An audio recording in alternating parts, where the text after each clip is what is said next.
ವೀಕ್ಷಕರೇ ಸ್ವಾಗತ. ಇತ್ತೀಚೆಗೆ ನಾವು ಹಳ್ಳಿಗಳಲ್ಲಿ ಮಾತ್ರ ನೋಡ್ತಾ ಇದ್ದೀವಿ ಏನು ಅಕ್ಕಿ ರೊಟ್ಟಿ ಕಾಯಿ ಚಟ್ನಿಯನ್ನು ಮಾಡ್ಕೊಂಡು ತಿನ್ನುವಂಥದ್ದು. ಅದರ ರುಚಿನೇ ಬೇರೆ. ಕೈಯಲ್ಲಿ ಈ ರೀತಿ ತಟ್ಟಿ ಈ ಹಂಚಿನ ಮೇಲೆ ಬೇಯಿಸ್ಕೊಂಡು ಚಟ್ನಿ ಜೊತೆ ತಿಂತಾ ಹೋದರೆ ಎಷ್ಟು ರುಚಿಯಾಗಿರುತ್ತೆ. ಯಾವ 5 ಸ್ಟಾರ್ ಹೋಟೆಲಲ್ಲೂ ಸಹ ಈ ರೀತಿಯ ರುಚಿಯಾದ ಅಕ್ಕಿ ರೊಟ್ಟಿ ಅಥವಾ ಕಾಯಿ ಚಟ್ನಿ ಸಿಗುವಂಥದ್ದು ಕಡಿಮೆನೇ, ಎಲ್ಲೂ ಸಹ ಸಿಗೋದಿಲ್ಲ. ಒಂದು ಸಲ ನೀವು ಮನೆಯಲ್ಲಿ ಮಾಡಿ ನೋಡಿ ಈ ರೀತಿಯ ಅಕ್ಕಿ ರೊಟ್ಟಿ, ಅದು ಕೈಯಲ್ಲಿ ತಟ್ಟಿ ಅದಕ್ಕೆ ಹಂಚಿನ ಮೇಲೆ ಹಾಕಿ ಬೇಯಿಸಿ ಅದ್ರ ಜೊತೆ ಕಾಯಿ ಚಟ್ನಿಯನ್ನು ತಿಂತಾ ಹೋದರೆ ಅಂತಹ ರುಚಿ ಎಲ್ಲೂ ಸಿಗೋದಿಲ್ಲ. ಇದೆಲ್ಲ ಇತ್ತೀಚೆಗೆ ನಾವು ನೋಡೋದೇ ಇಲ್ಲ ಎಲ್ಲೂ. ಈವನ್ ಹಳ್ಳಿಗಳಲ್ಲೂ ಸಹ ಬರ್ತಾ ಬರ್ತಾ ಕಡಿಮೆ ಆಗ್ತಾ ಇದೆ.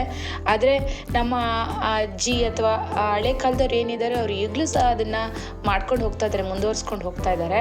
ಆದರೆ ಇವಾಗೆಲ್ಲ ಸಂಡೇ ಆಯಿತು ಅಂತಂದರೆ ಬಿರಿಯಾನಿ ಮೇಲೆ, ಚಿಕನ್ ಫ್ರೈ ಮೇಲೆ, ಫಿಶ್ ಫ್ರೈ ಮೇಲೆ ಎಲ್ಲ ಡಿಪೆಂಡ್ ಆಗಿಬಿಡ್ತಾರೆ. ಬಟ್ ಆದರೆ ಇದರ ರುಚಿಯನ್ನು ಮರೆಯೋದಕ್ಕೆ ಸಾಧ್ಯ ಇಲ್ಲ ಅಂತ ಹೇಳ್ಬೋದು. ವೀಕ್ಷಕರೇ, ಯಾರೆಲ್ಲ ಅಕ್ಕಿ ರೊಟ್ಟಿ ಮತ್ತು ಕಾಯಿ ಚಟ್ನಿ ಮಾಡ್ಕೊಂಡು ತಿಂತೀರೋ, ಯಾರಿಗೆಲ್ಲ ಇಷ್ಟನೋ ಅವರೆಲ್ಲ ಒಂದು ಮಿಸ್ ಮಾಡದೆ ಒಂದು ಕಮೆಂಟನ್ನು ಮಾಡಿ. ಧನ್ಯವಾದಗಳು.